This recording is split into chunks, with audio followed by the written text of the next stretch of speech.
Bulchiinsi magaalaa Adaamaa keessummoota magaalaa Adaamaa qaxxaamuruun kabaja ayyaana sabootaa, sablammootaa fi uummattoota Itoophiyaa 20ffaaf gara giddu galeessa Itoophiyaa magaalaa Hosaanaatti imalan simate.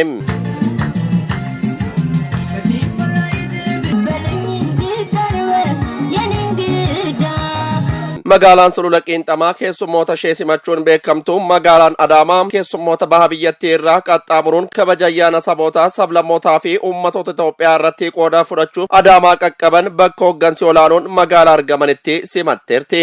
Sagantaa simannaa kanarratti magaalaa Adaamaatti hooggansa ijaarsa paartii badhaadhinaa Aadam Faqoo, afyaa'ii mana maree magaalaa Adaamaa Aadde Immabee Jibbaa, itti gaafatamaa waajjira kantiibaa obbo Bariisoo Doorii dabalatee aangoonni olaanoon magaalaa qoodatti fudhataniiru.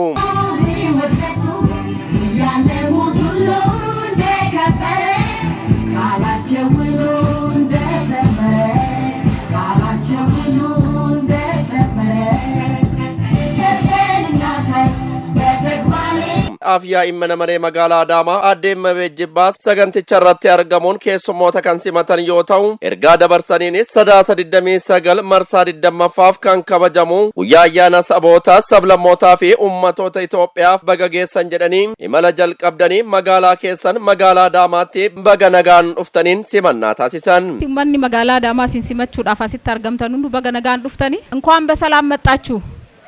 የአዳማ ከተማ ነዋሪዎችም እንዲሁም ደግሞ ከሁለቱ ክልል የመጣችሁ ሉካን ቡድኖች እንኳን በሰላም መጣችሁ። ኢትጋፈተማን ዋጅራ ከንቲባ ኦቦ በሬሶ ዶሪ ኤርጋ ደበርሰኒን በየኬኛ የሰባፌ ሰብለሞን ሄዱን ኬሰ ጅራተኒ ደጀቹን አኩማር አቶኩማን ካኔ ጉያ አያነ ሰባፌ ሰብለሞታ ኡመቶታ ኢትዮጵያ ከበጆፍ ዱፍኔም ቶኩማዳን ዮካኔ ከረገላናስ ዱንፋቹን ከነ ሸኪን ቀቡን ዱበተን የተከበራችሁ የሐሪሪና የአፋር ብሔራዊ ክልላዊ መንግስት ተወካዮች እንኳን ለሃያኛው የብሔር ብሔረሰብ በዓል ቀን አደረሳችሁ። እንኳን አደረሰን። የሰው ዘር መገኛ ይሆን ሀገር ነን።